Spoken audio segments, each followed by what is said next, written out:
Hi. Um, I just wanted to talk about a couple of the things, the main things that I have learned in the last 11 years, 1 month, and 2 days. uh, my life has two parts to it: the before and the after. Um, and other parents like me will understand exactly what that means. Um, before before my daughter's murder and then after, and you become totally different people. Um, and my recently deceased husband became part of that grieving process and the redefining who I was in the after, because I met him very very soon after she was gone, and so not only was I the the, the parent of a murdered child by her dad. It was a senseless murder. It was a revenge killing. Um, a lot goes into that, but also Wounded Warrior's wife and now widow. Um, and the two are almost inseparable now, because it was an unbelievable situation compounded by an unbelievable type situation. So, and having lived through it all, and thank God my faith was stronger than than what Satan had planned. He had planned to destroy me and the family and everybody. But January, February, March, almost 4 months since Mark's passing, and my what I have learned, and I believe, and I don't believe, I know. That's not even I believe. I know that the main thing is the main thing, and that is Jesus is the answer to everything. To everything. And finding out who you are in God, who you really are, not who people tell you are, or who society tells you are, or who even modern religion tries to tell you are, but who you are in God. And evil does not want you to know that, who you are. I'm really beginning to see and look forward to seeing even more Romans 8:28. For we know that all things, everything works for good for those of us who are called according to his purposes. It's God. We can expand on that, but that's kind of like the gist of the verse. I have seen so much that God has taken what Satan meant for evil and is using it for good. Or what God means for good and Satan tries to use it for evil, and then God flips it back around. But you have to let him. You have to work with him. God won't do something against our will. And watching how God has done it, how he's done it in not only my life, because at my lowest point was I had a choice. I was either going to rise up and fight evil, fight Satan, not fight a person, but fight the evil that was killing me, literally, and gonna destroy my family, or get up and fight. And God was amazing in the steps that He took me little by little, you know. Just liken it unto, and I've said this before, having 10 murdered, my daughter murdered, and all the details that went into that was truly, and this is the picture that comes to mind when I would think of it, is being in a horrific attack and literally having your arm, it could be anything, but in the way I see it is my arm ripped off. Okay, my right arm, because I was right-handed. Just ripped off. I mean, ripped off from the shoulder, not cut off. You know, and you're bleeding out.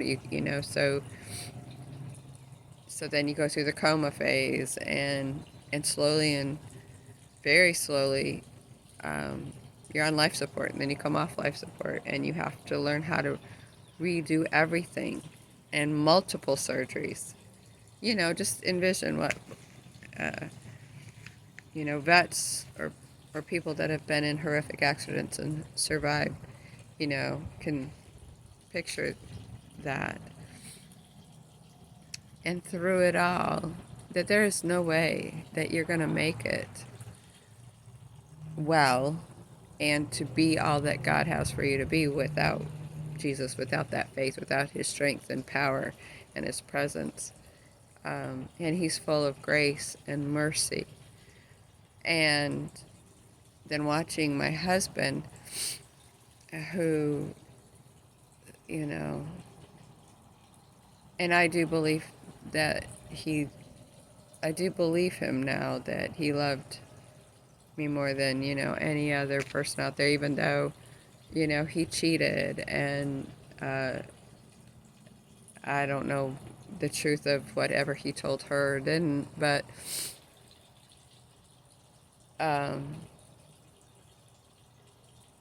because it was the beginning of our relationship, it was all throughout it. I'm sorry, I don't know why I do this. I don't know why I'm doing what I'm doing. Well, he did the things that he did because he wasn't doing it God's way. That's why. Because he didn't have Jesus living on the inside of him. And I prayed for that man for 10 years. And then, as I got stronger and I was out of the hospital, the spiritual hospital, or and in rehab, I was better able to be there for him. And then watching how God, in His great love and mercy, did exactly as we prayed, did whatever it took to save Mark's soul. Yeah, he not only was a wounded warrior, but he, at the end of his journey, it had been 97 months, and like a week that he had been diagnosed with stage 4 metastatic prostate cancer. And I mean, when they found it, it was in his lymph nodes and his spine. So, and shoulders, but it was already in his bones. Anyway, so he lived that long, which today is unbelievable. But that's all that matters. It doesn't matter, and nothing else matters, is Jesus and knowing Him, and Him knowing you when you leave this earth.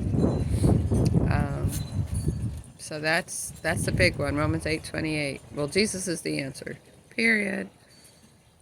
In a relationship with Him is all that matters. That's it. That's bottom line.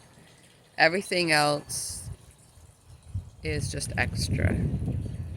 Um, in the last 11 years, we have lost so many people in my family. And a sister who definitely had strong addiction problems. My husband had addiction problems. But watching how God delivered him for that, and it wasn't until the end of his life. But then I just had to share this poem um, that was given to me. Well, yeah, given to me a long time ago, and I'm learned and learning the blessings and the truth of this poem. It's called Letting Go. Letting go does not mean to stop caring. It means not to take responsibility for someone else. Letting go is not to cut myself off from others. It's realizing I can't control others. Letting go is not to enable others. It's to allow learning from natural consequences. Letting go is to admit my own powerlessness, which means the outcome is not in my hands. Letting go is not to try to change or blame others, but to make the most of myself. Letting go is not to care for, but to care about. Letting go is not to fix, but to be supportive. Letting go is not to be in the middle arranging, but to be on the sidelines cheering. Letting go is not to be protective. It's to permit another to face reality. Letting go is not to deny, but to accept. Letting go is not to nag, scold, or argue. It is to search out my own shortcomings and correct them. Letting go is not to adjust everything to my desires, but to take each day as it comes and cherish myself in it. Letting go is not to criticize and regulate others, but to be what I can become. Letting go is not to regret the past, but to grow and live for the future. Letting go is to fear less and love more.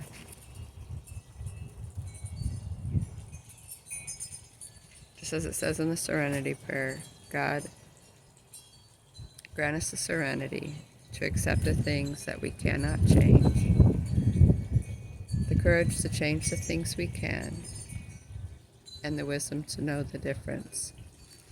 That's the short form. I'll have to record the long, full prayer sometime, but be blessed.